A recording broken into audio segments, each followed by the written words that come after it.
BR Naidu గారిని TTD chairman గా నియమించిన తర్వాత ఈ రోజు తిరుమల తిరుపతి సంబంధించి ప్రతిరోజు కూడా ఒక న్యూస్ అవుతా ఉంది.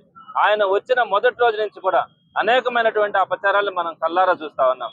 ఆయన ఒక ఛానల్ ని ఎట్లా రన్ చేస్తారో ఆ విధంగా పవిత్ర క్షేత్రమైనటువంటి తిరుమల తిరుపతిని కూడా రన్ చేయొచ్చు అన్న ఆలోచనతో బిఆర్ నాయుడు గారు చేస్తున్నటువంటి క్రమం కానీ, అలానే అక్కడ కూడా అనేకమైనటువంటి అపచారాలు కానీ, అక్రమాలు కానీ అన్ని కూడా మనం నిత్యం కూడా చూస్తా ఉన్నాం.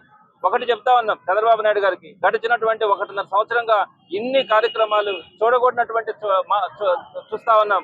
అలానే వినగొడినటువంటి మాటలు వింటా ఉన్నాం. ఇన్ని జరిగిన తర్వాత కూడా మీరు బిఆర్ నాయుడు గారిని ఇంకా టీటీడీ చైర్మన్ గా కొనసాగించడం అంటే మీరు ఒక్కసారి ఆలోచించుకోవాలా. మీకు బిఆర్ నాయుడు గారు అంటే ప్రేమ ఉంటే మీరు తప్పకుండా ఆయన్ని ఒక మంచి పదవిలో కూడా పెట్టుకోవచ్చు. ఎవరికి అభ్యంతరం లే. ఇట్లాంటి పనులు చేసిన వాళ్ళని మీరు రాజ్యసభ ఇచ్చుకోండి, ఎమ్మెల్సీలుగా ఇచ్చుకోండి, మంత్రులుగా ఇచ్చుకోండి, ఎవరికి కూడా అభ్యంతరం లే.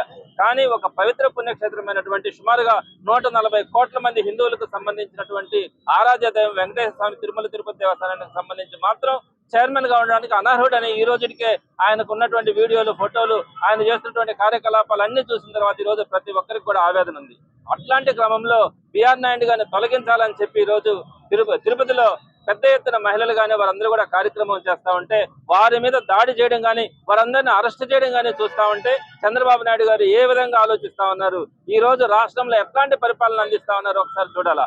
అదేవిధంగా టీటీడీ మాజీ చైర్మన్ అప్పుడు కూడా తెలుగుదేశం పార్టీ ఉన్నప్పుడే పుత్తా సుధాకర్ యాదవ్ గారి కుమారుడు డ్రగ్స్ తీసుకుంటా ఉన్నాడు. ఇది వాళ్ళ చరిత్ర. ఆ డ్రగ్స్ తీసుకునే క్రమంలో ఆయన్ని మాత్రం సస్పెండ్ చేస్తున్నారు.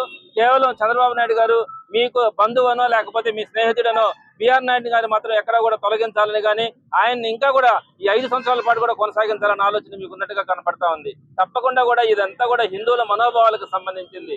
ఇప్పటికి కూడా అన్ని రకాలుగా కూడా మీరు చేసినటువంటి అలిగేషన్స్ అన్ని కూడా మీ హయాంలోనే తప్పులు జరిగినాయని చెప్పి కూడా అందరూ కూడా ప్రూఫ్ చేయడం కూడా జరిగింది. మీకు కూడా అర్థమైంది. అయినప్పటికీ కూడా మీలో మార్పు రాలా. కానీ ప్రజలు తరుముకునే రోజు కూడా తప్పకుండా తొందరలోనే ఉంటుంది.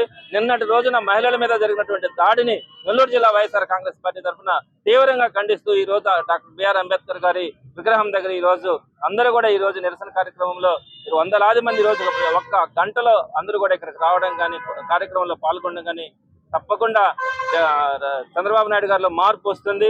బిఆర్ నాయుడు గారిని ఆ భగవంతుడే శిక్షిస్తారని చెప్పి కూడా తెలియజేస్తా ఉన్నారు.